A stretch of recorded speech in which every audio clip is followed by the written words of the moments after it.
Good morning. I'm Deb Crocker. I'm the lay service leader this morning.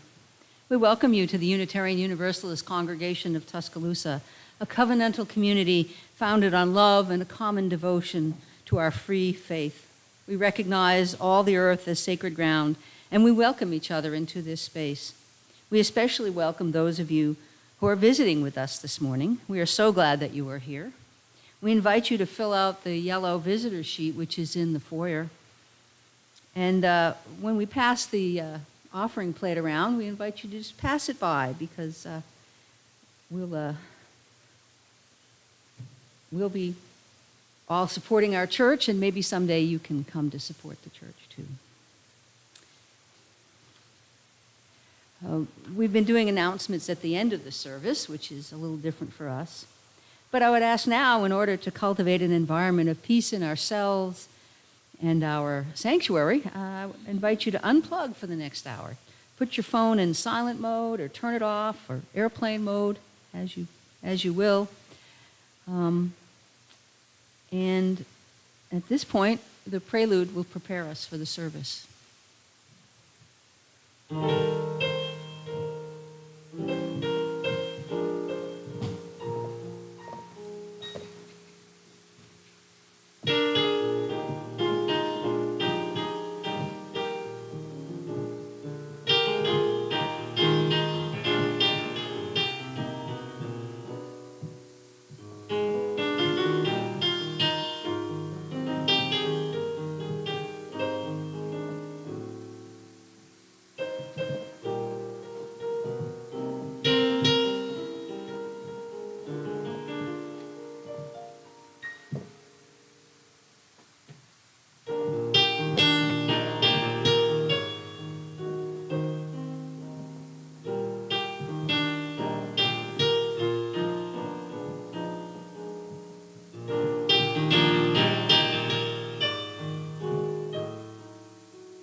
We light this chalice as a beacon of our faith and as a reminder of our commitment to a free and responsible search for truth and meaning.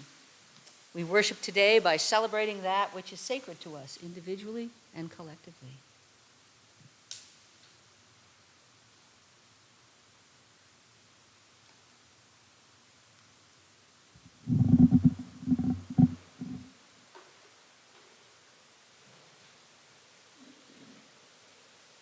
Good morning. I'm Anna Schuber. Our opening words this morning are from someone named C. Joybell. I love that last name. Flowers that are offered for the dead do not know the difference of where their beauty will be placed. They do not say, "This is not a place," or "This is not a garden." They just are. They are just beautiful, without giving regard to whether they are placed on a grave or in a casket or in a castle. Flowers are just beautiful, whether they grow by the wayside or in the manicured garden.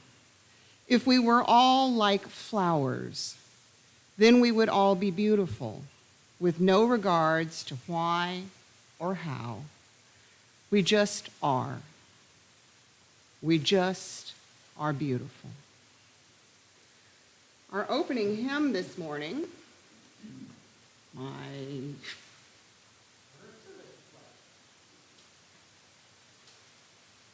number 21, and in the gray hymnals, and we're going to be singing all the verses.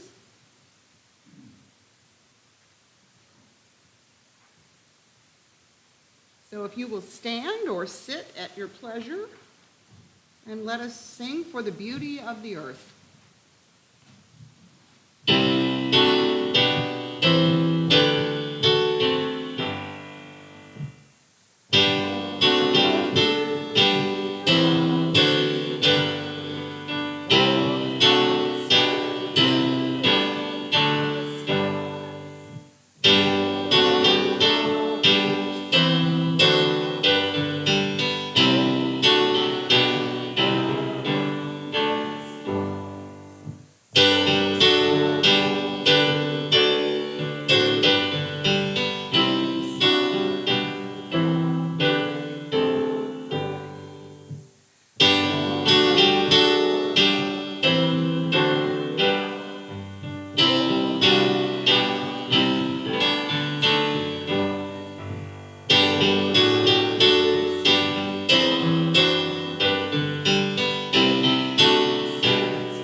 Thank you.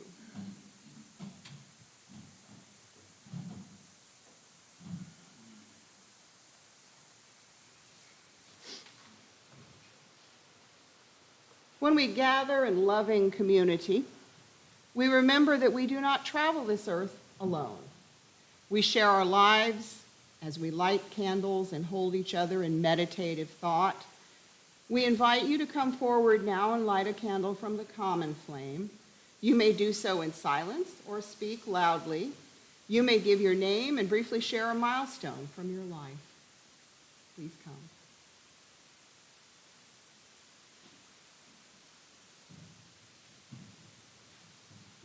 Hello, I'm Ron Buda. If you all get up just before sunrise, there's a terrific alignment of the planets visible. Jupiter and Venus are hugely bright, and Saturn and Mars are up. So that if you look to the eastern horizon, Jupiter and Venus are lowest, and then you see that the other two planets are in line. So you have 4 planets in a line. And I read that this alignment occurs once every 1,000 years, so it might be worth getting up and taking a look at it. It was about 5. Sunrise is at 6, so between 4:30 and 5. Good.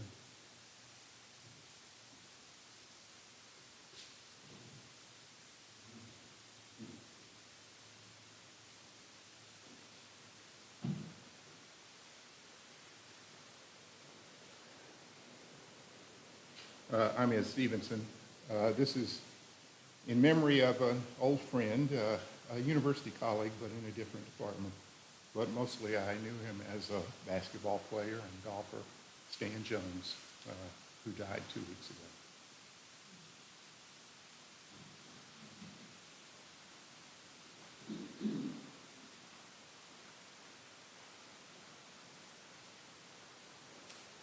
I'm Lynn Snow, and it's good to be with all of you.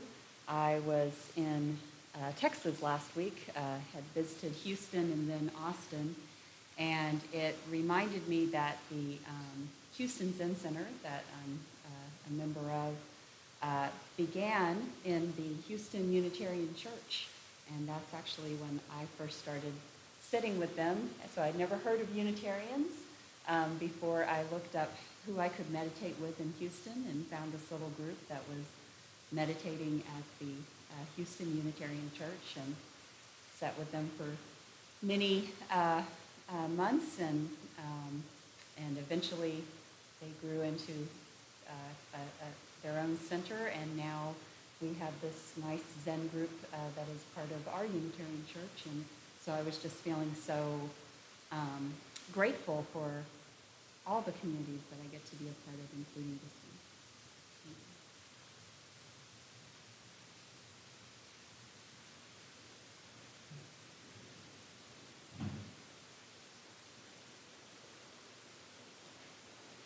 I light one final candle for all those joys and concerns that are unformed or maybe too tender to share.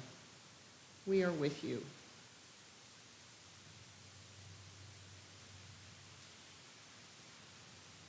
Now for a moment, let's do a little bit of silent meditation.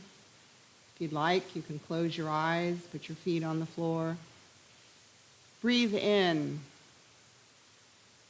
Know that the sun is shining out there after a beautiful rain this morning. Breathe out all of those problems, the angst of life. Breathe in, calm, and take that with you today. Our next hymn is number 57 in the gray hymnals.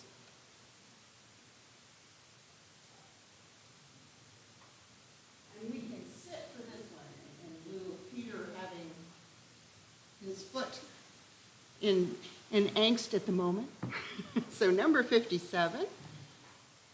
And as they say on stage, sing out, Louise. All beautiful, the March of Days. Not one we typically sing, but I chose it because of the title. Okay.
We'll practice that one.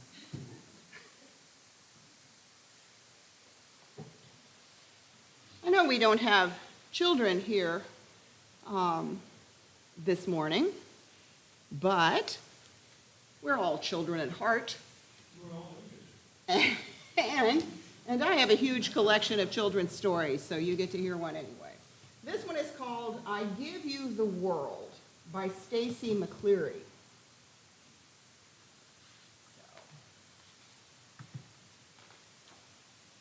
When you were born, so precious and new, I searched high and low for a gift just for you.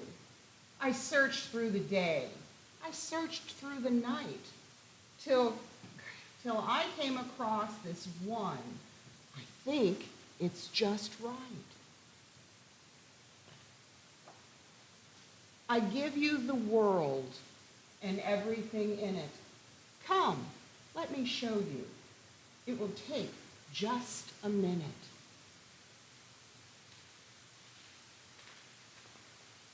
I give you the dawn's sweet dew, the morning light just peeking through. I give you the spring's soft breeze that whispers to the tiniest seeds. I give you the croaking frogs, the muddy pigs, the sleeping dogs. I give you the buzzing bees, the baby birds in nests in trees.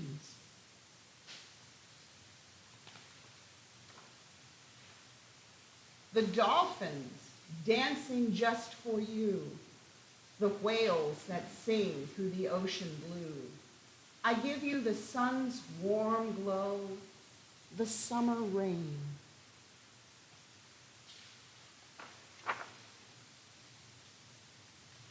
the rainbow. The clouds through which great mountains rise, the eagles soaring through the skies. I give you the falling leaves floating down upon the breeze, the animals, both young and old, preparing for the winter cold.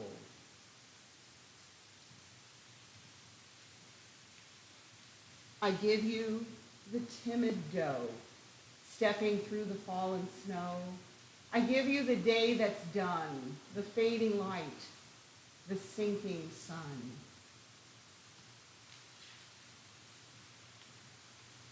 The hooting owl, the pale moonlight, the stars that sparkle through the night.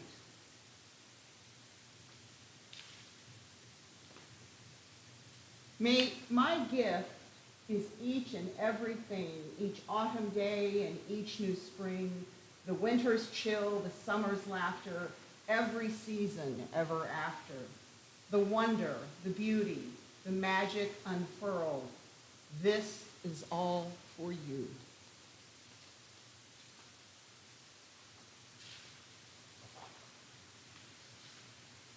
I give you the world.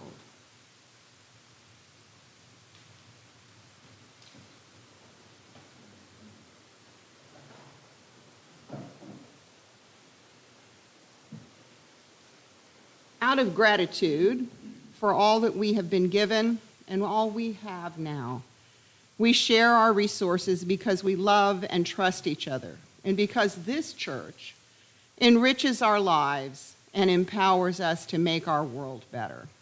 We rely upon each other, members and friends, and we appreciate the payment of pledges and the generous donations to support the legacy, vision, and work of this church community. This morning's offering will now be taken.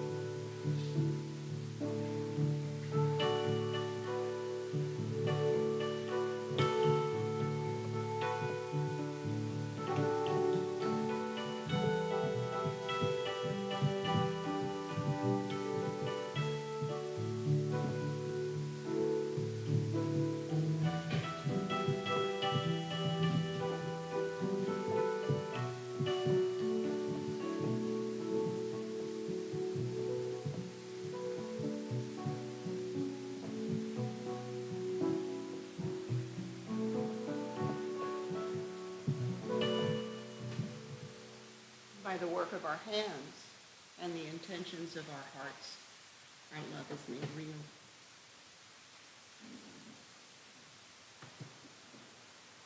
I also want to point out how far our seeds have come along from 3 weeks ago.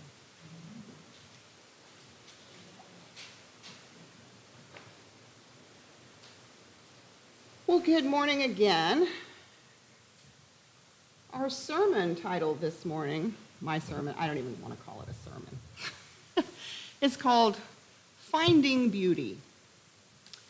I have been fortunate enough, nay, privileged enough, to travel around the world and see some of the most beautiful places and things on this earth. As a child, I experienced the Shinto gardens in Japan, the snow-capped peaks of Mount Pinatubo in the Philippines, which is no longer there because of a volcano, the mosques of Tehran, the palaces and underground subway in Moscow, the ancient Greek Delphi and Athens, the Rhine River, the Tower of London, the magnificence of Stonehenge. In the Americas, I have seen the mountains of Hawaii, the plains of Kansas, the crowded streets of New York City, and so much more. For all that, I am eternally grateful. I've also found that I've been spending an inordinate amount of time struggling with the human concept of beauty. I grew up, as many of you have, in a culture that insists that women have an almost singular mission, and that is to be beautiful. Our consumer economy insists that we buy new products to make us beautiful regularly. We are presented with photos of seemingly perfect women who in real life don't even look like they do in the photos. If you saw most of these women out on the street, you would not recognize them. We are asked to maintain an unattainable goal of photoshopped beauty. Our homes are to be beautiful. Our children are to be beautiful. Our work is to be beautiful. We blindly spend money toward that end and spend a lot more money on soothing our angst at the inability to actually achieve that beauty. Sadly, in doing that, we are missing all the actual beauty that is around us. Among our UU principles, we don't have a principle related to beauty. But we do incorporate words within all those principles that can lead us there. Words like acceptance, worth, compassion, search for meaning, respect. All these words lead us toward the concept of beauty. Our principles ask us to accept and respect. So when we look around, we should work to accept what is in the world in front of us and respect what we find there. That means accepting the actuality of things rather than the notion of what they should be. The temples and gardens representative of Zen culture in Japan embody the concept of shibumi, an elusive, empty term that nonetheless alludes to beauty, elegance, imperfection, complexity, but also simplicity, the natural state of things. Do you see the complexity of their thought?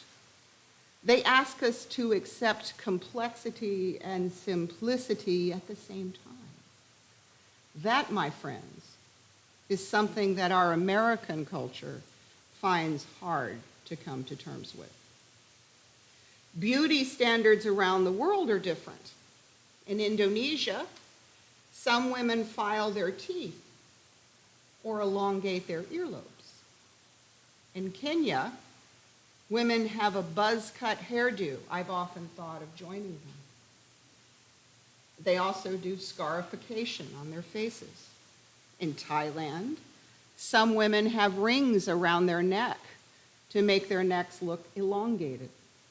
In China, we have all heard of the small bound feet of women and the beauty of it, not to the women, of course, and it is great that that no longer happens.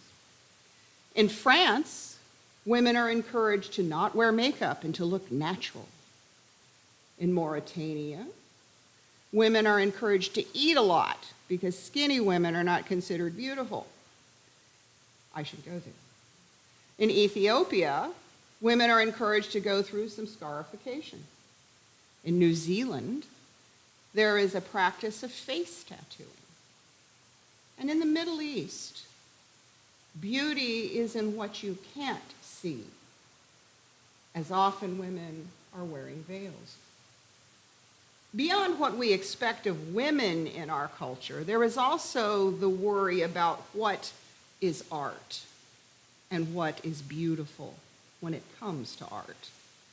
We argue among ourselves for no other reason than dominance, I guess. We argue about the difference between what we call high art and low art. High art is found in museums and costs a lot of money to buy or go see. Low art is for the poor people and is found on passing trains or on the walls of city buildings. Low art is for the poor. I'm a quilt artist, and many would consider what I do utilitarian art, when I consider what I do simply art. I laugh at people who think, for instance, that opera is high art, since it is now held in a large hall and tickets go at astronomical costs. Most people don't realize that opera started off as low art for the little people and included fruit being thrown on stage and lots of drunken singing along with the people who were singing on stage. Art standards in real life go back and forth, up and down, in and out.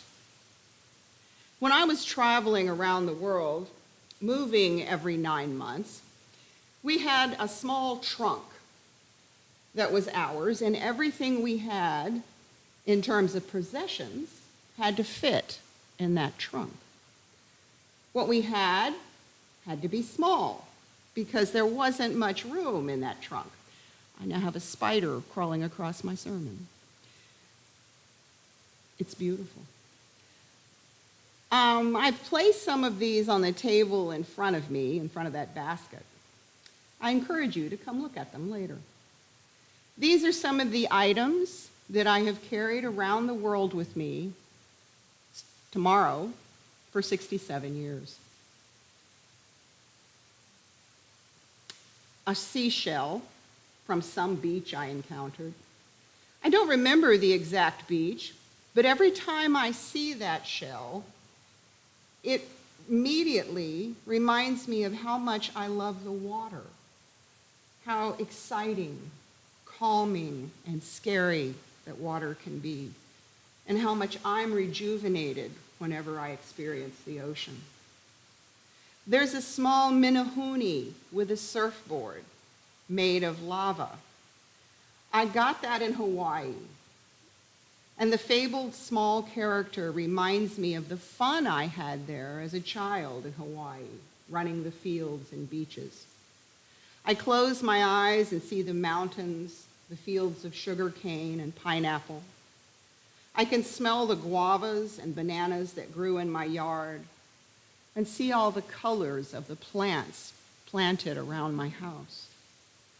Also, you will find 2 stones there. They may look like stones to you, but to me, they are music. I can show you how after the service. Back then, I was a hula dancer, and they were part of my dance. I have 4 of them, and I've had them since the 60s. My little laughing Buddha has been with me far longer, and it has always been displayed where I could see that wonderful laughing abandon as he throws his arms back and just laughs. What a beautiful sound. The small picture is of the Qashqai, a nomadic tribe that still lives in Iran. I first met them coming across the desert with a herd of camels, donkeys, and they had small puppies in their saddlebags. A bride was riding at the front of the procession. We joined the procession and were met by the groom's family coming from the opposite direction.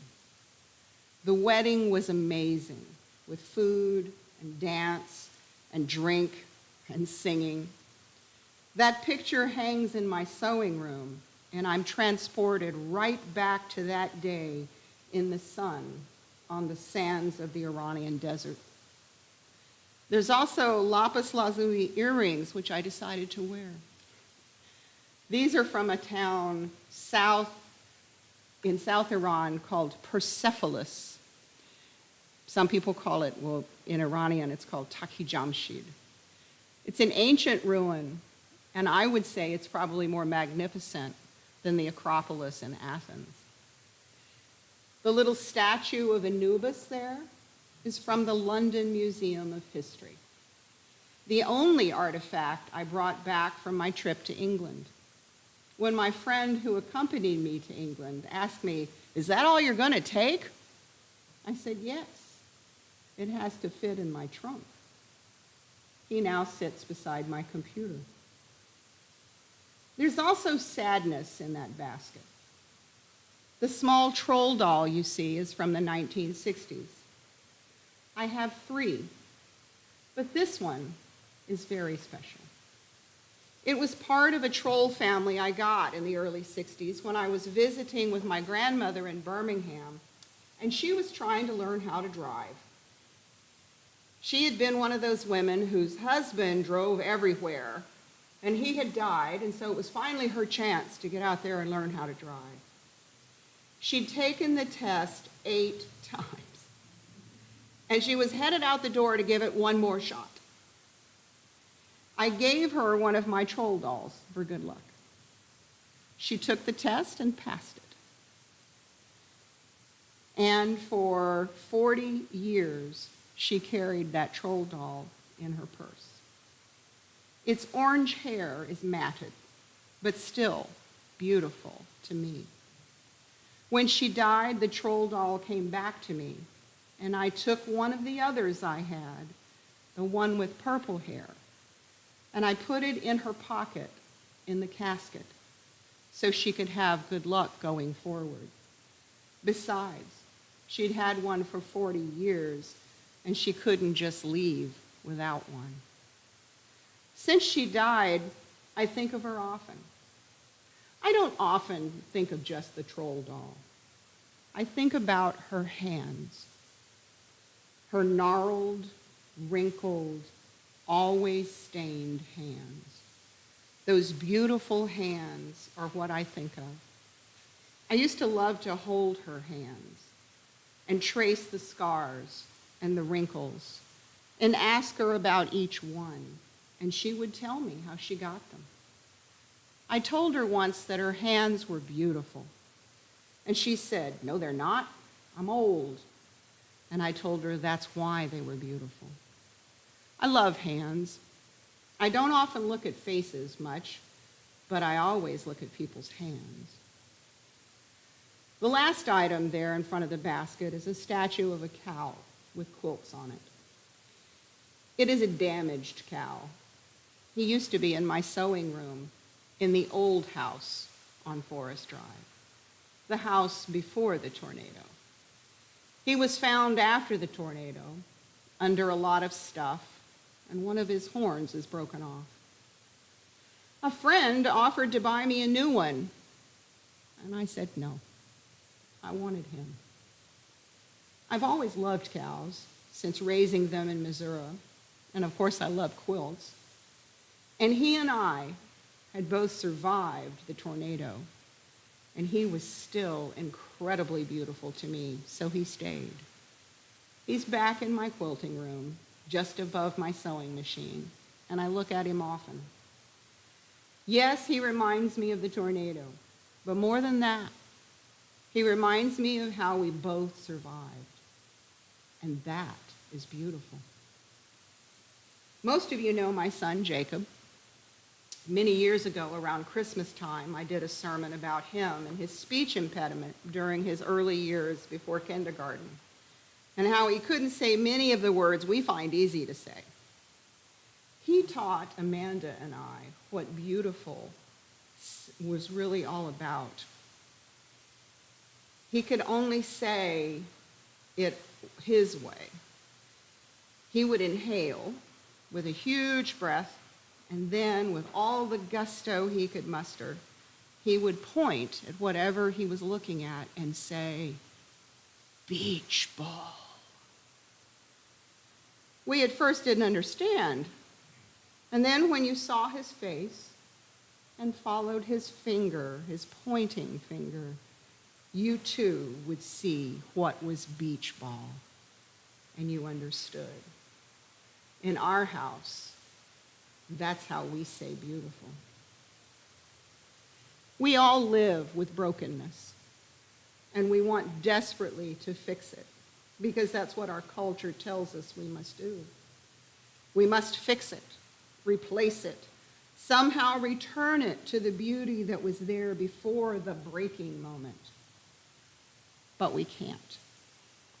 We can throw something away, we can buy a new one, but in that exchange, something else goes away.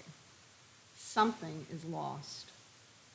We should remember that in Japan there is a concept of kintsugi, which is repairing something broken with gold.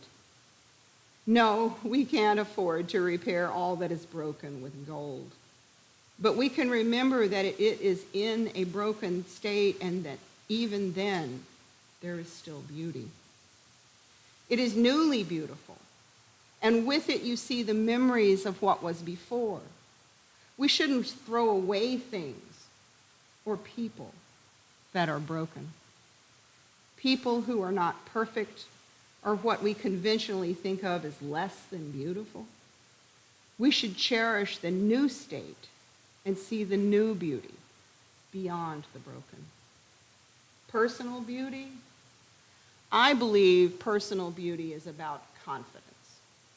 If you feel beautiful, no matter what you look like, go out the door as beautiful as you are. What you think is beautiful may be different from what anyone else's idea of beauty is. Remember those UU words of our principles: acceptance, worth, compassion, search for meaning, respect, and start finding beauty everywhere you are. We all have baskets of broken, old, wrinkled, somehow less vibrant, often missing pieces of things, items, memory, people. Get them out, tell their stories, find that beauty that may have gone missing for a while. Lovingly celebrate each and every item and let them know you still see the beauty in each of them. Blessed be.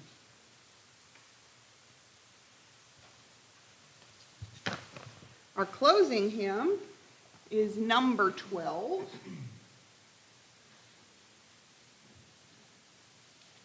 And if you will join me.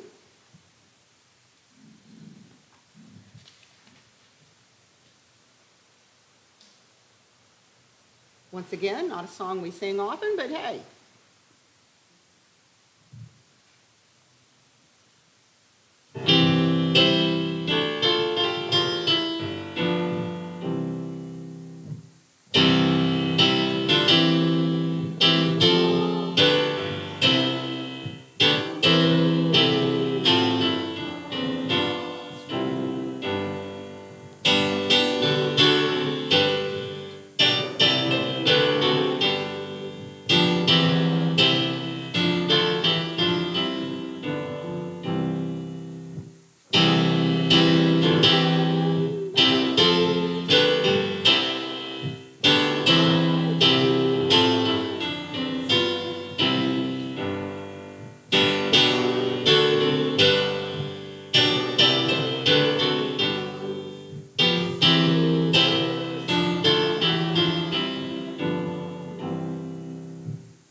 As we extinguish this flame, let us remember this truth. We can hear it in the water, in wood, and in stone. We are the earth of the earth, and we are the bone of its bone. Take the light with you and share it across this earth. And our benediction this morning. Oops.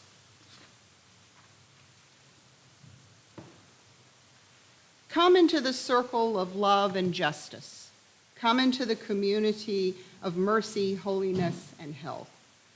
Come, and you shall know peace and joy and beauty. Thank you for being here, and go in